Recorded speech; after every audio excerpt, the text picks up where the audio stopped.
Happy New Year's Eve, everybody.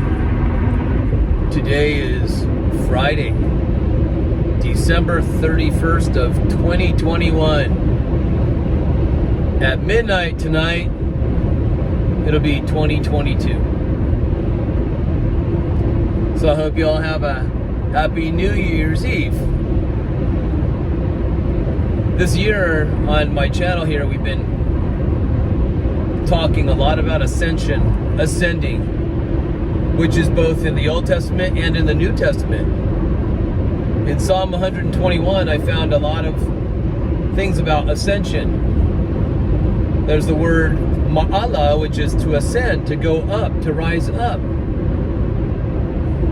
There's also the Hebrew word har in there. Har, that's how they say mountain, right?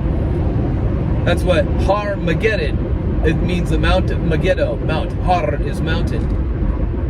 And the psalmist lifts his eyes to the mountains or the hills, the Har, a high place, ascension, to where his help comes from, he says. It even has the Hebrew word in Psalm 121, it has the Hebrew word NASA, NASA, N-A-S-A, NASA. Do you think that NASA just made up those four letters like an acronym? It stands for something else. They're not telling you that they took that word from the Hebrew Bible. Because NASA in Hebrew means to go up, to lift up, to carry away, to go up. And isn't that what NASA's all about? We go up and we tell you what's up there. It's interesting that in Psalm 121 that the word NASA's in there, and there's been a lot of NASA talk this year. Lots of stuff in 2021. I don't know if you paid attention to that. A lot of UFO talk. A lot of asteroid gonna smash into Earth kind of talk, and all this crazy stuff. And they even are talking about this telescope that's gonna see in the past or something. Like, I'm not kidding. They're launching all this stuff. They're claiming it. Are they telling the truth? Is it a lie? Don't know. Is it deception? Perhaps. Don't know. But there's a lot of talk. And the reason why I'm mentioning that is because Psalm 121. There's some Hebrew rabbinical Jewish scholars. Hebrew rabbinical Jewish scholars, rabbis. It's all the same. But anyway, rabbis are teachers. So they learn and teach what they learn, just kind of like what me. My last name's Lehre in German, Lehre, and what it means is it's kind of like an apprentice, somebody that not only learns but they teach as they learn. So that's what I do, right? And rabbis, they learn and they keep on teaching as they learn, right? Rabbinical. So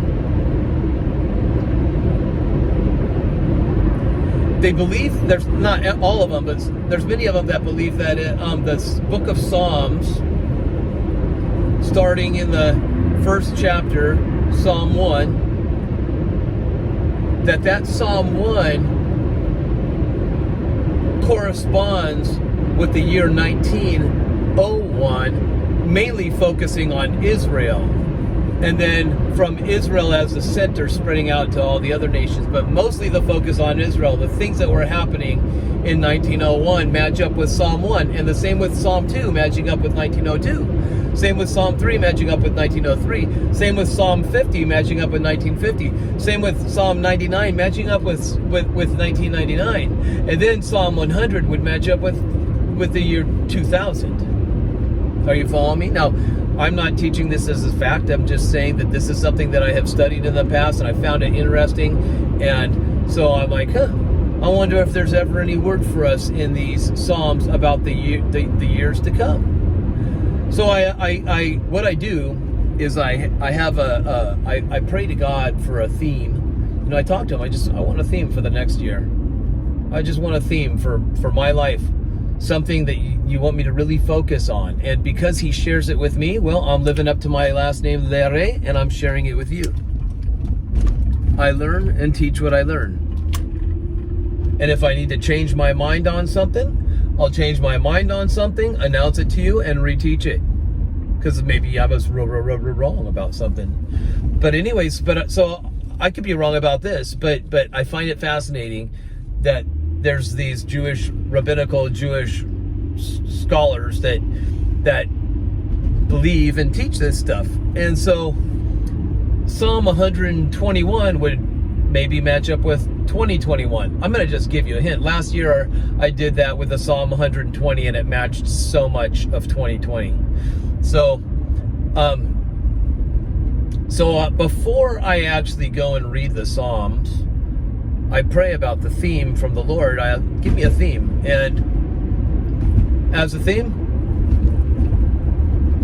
I got the word sudden, immediate ascension. And because I was reading in the New Testament, many times I read ascension, and I saw the word suddenly and immediately. And they just stood out to me so strongly. And so when I go and I'm like, well, let's see if there's any confirmation when I read and study in the Hebrew, the book of Psalms. I'm not studying it in English. I'm studying it in Hebrew and matching it up with the English. So Psalm 21, we have all of this ascension stuff. And then there was another word, and I can't remember the Hebrew word that showed up in there. It's kind of toward the end of it. But it means, the meaning of it is at once. At once. Which is suddenly and immediately combined. At once! Right? Just like that. Like now. So I'm like, wow, that was confirmation. And I prayed to the Lord about a theme for 2022. And the theme he gave me, for me, which I'm going to share with you guys, and you can make it your own as well. The one thing he totally wants me to focus on is identity in Christ. Knowing who you are, learning what you've been given, and learning how to use what you've got so you can go out there and use it. And do it. Do it. Do with what he's given you. So that's been a central focus. That's what we're going to focus on through 2022 is identity. But to get these things flowing like rivers of living waters from within and out of us, meaning we're bringing Christ out. We're doing the things Christ said we can, right? And so the way to do this is to let go so that you can flow. Let go of your focus on your mistakes, your focus on your past, your focus on your failures, your focus on all this stuff, the worries about tomorrow. You got to let go, which means rest. You know that saying, labor to enter into his rest? Letting go is resting. It's like unkinking a water hose. If you're spraying a tree with water from the water hose, but then there's a kink in the hose, the water stops flowing. The water's there, it's ready to flow, but you put a kink in the hose somehow, and now you got to unkink the hose so the water can flow. So if you want his rivers of living waters, which is your spirit in you that he's joined to with his spirit, now the two have become one spirit with the Lord, you have immeasurable supply. You can't measure the supply, but you're fully supplied with everything of the Lord's. Everything that's his is yours. He moved into your house, you guys. He lives in you. So when you unkink the hose, you get those waters flowing, right? And you can kink the hose through all kinds of stuff. Unbelief, not resting, not trusting, right? Not using the faith that you have. False beliefs, all that stuff kinks it up. So what we want to do is let go and flow in 2022. And you won't be able to let go and flow when you don't know your identity. That's why we got to stress upon identity so much. That's why God shows me the number 11 all the time. All day, every day. I'm not joking. I look at my watch just, oh, look at that. 211, wow. 311, wow. All day, every day. 511, 1111, 111. So The reason he uses 11 is because it looks like two numbers that are separated from each other, but they are not. They reflect each other, look exactly alike. As this one is, so is this one right here, right now in this world. As he is, so are you in this world, 1 John 4:17. So does that make us two? No, because 11 in English is not two numbers. Maybe in other languages it is, but in English, which I speak, and that's why the Lord shows me the number 11 for myself, and then I teach it to you guys. I've been seeing this for years. Is it's two number ones. They're equal. They reflect each other. And when they are joined together in matrimony, in marriage, in covenant, they become one. You understand that? If Adam and Eve could become one flesh, you and the Lord could become one spirit. And you look like the number 11. 11 looks like two, but it's one number. It's the only English number that looks like two, yet it is one. The only one. 11's one number. So you are one with the Lord, meaning you are a son of God and you have all of his fullness in you, and now we just want to bring it out.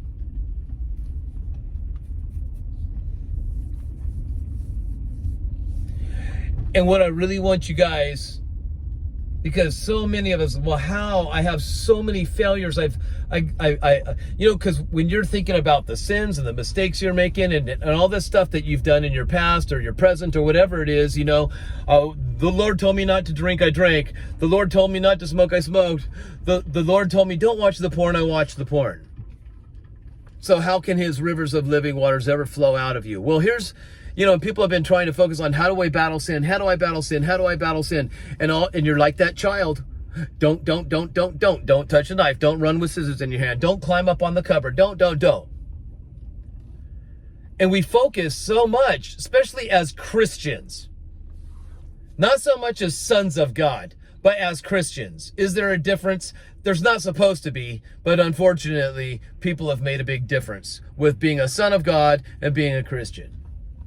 And you probably understand what I'm talking about. I have a pretty awesome audience.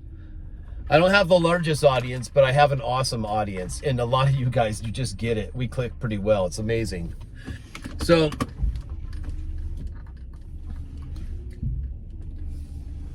as Christians, we're so focused on the don'ts that we forget about the do's.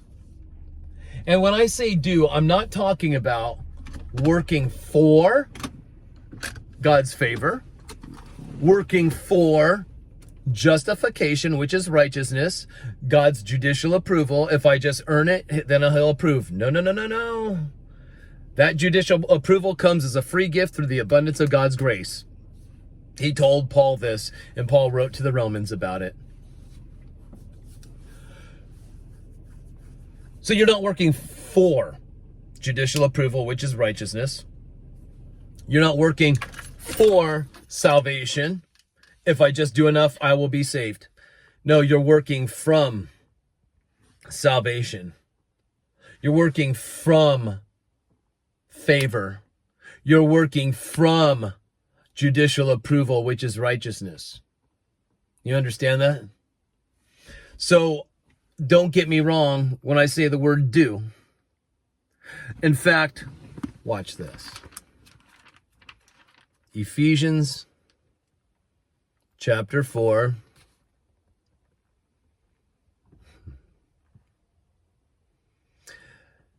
Starting in 11, it says, and he gave the apostles, the prophets, the evangelists, the shepherds, and the teachers. Did you notice that? Apostles, prophets, evangelists, shepherds, teachers. That's 5. That's what they call the fivefold. What did Jesus give those people for us? What are they for? People that teach, Maybe that's what I'm doing, is teaching. Maybe I'm evangelizing. Maybe I gave you a prophetic word about 2020. Some people call me shepherd, which means pastor. I don't have the label pastor. Some people see me as pastor. Well, thank you. Apostle means a sent one, somebody that's chosen to be sent out. Am I sent out by the Lord? I think so. I'm not calling myself an apostle, but anyway, but the fivefold. What is the fivefold for? To equip the saints for the work of ministry. This is new covenant, you guys. This is new covenant. For the work. That means doing. Doing what? Ministry.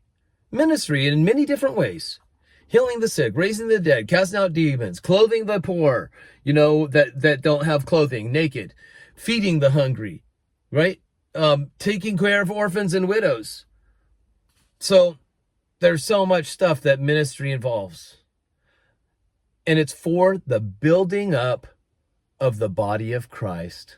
It builds you up to go do the work of the Lord. Did you know that? It builds you up to go do the work of the Lord. Just like it builds your muscles to go work them out at the gym. Well, when you're using what you've got from the Lord, it builds you up. Do you understand that? Builds you up to what?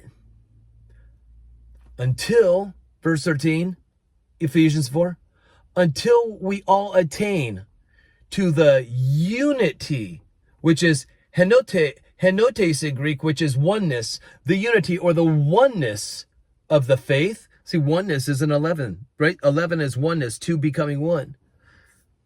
Until we all attain to that 11, that unity, that oneness of the faith, and of the knowledge of the Son of God. Oh, my people perish for their lack of knowledge, God says. It's because some of us don't know what we've got. It's not God making you perish or be destroyed. Some Bible translations say my people are destroyed for their lack of knowledge. Well, it's not because God's destroying you, because you didn't know what you had. You didn't know what was inside of you. You didn't know it. You didn't have knowledge of it, right? Because what? Maybe you didn't have the right apostles or prophets or evangelists or shepherds or teachers. They're just telling you all the don'ts, and that will make you measure up to God when you're like, what have I been equipped with? Who am I? What do I have? How do I use what I've got? So this is important that we learn this knowledge of who we are, what we've got, and how to use it. Until we attain the unity of the faith and of the knowledge of the Son of God. The Son of God lives in you. So let's find out who he is, what he's equipped us with, and how to use it. And to mature manhood. That's for women too, okay? Maturity. To the measure of the stature, which is helikia in Greek. It means full aged. So that's like wine when it's fully aged. That's like a fruit when it's ripe. Do you understand? It's the way of saying ripe. To the stature of the fullness of Christ, so that we may no longer be children, tossed to and fro, back and forth by the waves, and carried about by every wind of doctrine. People speak out their doctrine, by human cunning, which is kubaya, which is dice cube playing. By human dice cube playing. Okay, let's see. Oh, 3 6s. That's what we should do. By craftiness and deceitful schemes. So that's not what we want. He says we don't want to be those kids that just go to and fro in every doctrine. Rather, we want to speak the truth in love. We are to grow up in every way into him who is the head, into Christ, from whom the whole body, joined and held together by every joint with which it is equipped, when each part is working properly, makes the body grow so that it builds itself in love. And I understand this so much. Of course, Paul's talking spiritually, but even physically, I understand this. If my joints are all messed up and not held together, it's not working properly, then I'm not going to grow from my workouts, because I'm going to be in too much pain to go working out. I'm going to be like, no, can't get injured again. Right? But when everything's working properly, you can grow. So we want to get this stuff working properly through us, you guys, so we can grow, so that you can stay ascended. Do you understand that? We're talking spiritually. That's where your mind connects with who you are in Christ. That's when the mind of your soul and the mind of your spirit, when your soul submits to the spirit, because Christ is the head. So the head of you is in you. That is your spirit. Your soul should submit, and your body as well, right? Your body won't submit if your soul's not submitting. So your soul has to submit to your spirit. So it's a mind thing, you guys. It's a mind thing. Getting our thoughts in alignment with the mind of Christ that's in us. Learning who we are as sons of God. Knowing what we have as sons of God. And using what he has given us as sons of God. And that is doing, you guys. That's what I mean by doing. It's not to work so that we can become. We already are. Let's just develop this thing that we've got. And what I want to just tell you is this. It's simple. It's so simple. You want to fight sin? You want to fight sin? You want to stop doing these things you're hooked to? Be so full of the do's that you don't have any time for the don'ts. Instead of thinking, don't. If I don't drink, if I don't cuss, if I don't watch porn, I'm a Christian.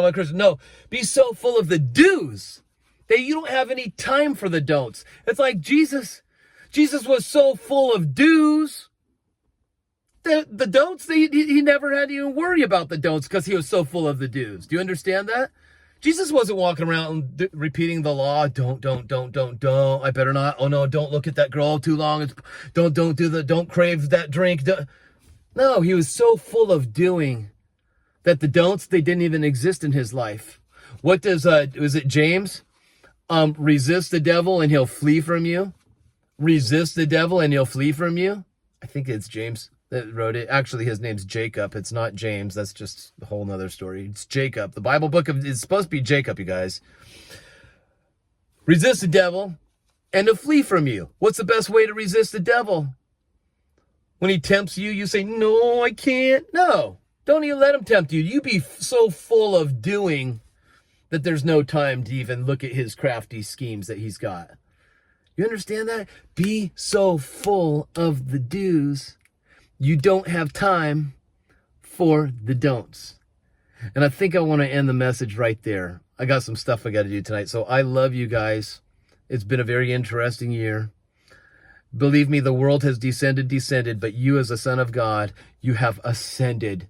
You endured through all of this crazy stuff, and your faith did not waver. It should have, it could have, you're right, because according to people's standards, man, how did you keep your faith? Because the Lord is inside of you. He's inside of you, and you chose to stay true to that life in you, right? You didn't give up. That's awesome, you guys. Yeah, that's endurance. So, we'll talk about in the following year about letting go so we can flow, and it'll all be about identity, you guys. We're gonna stay focused on identity. We really need to get this. So I love you guys. God bless you all. Happy New Year's Eve. And I usually say I'll see you in the next video, but I'm just gonna say I'll see you next year. All right.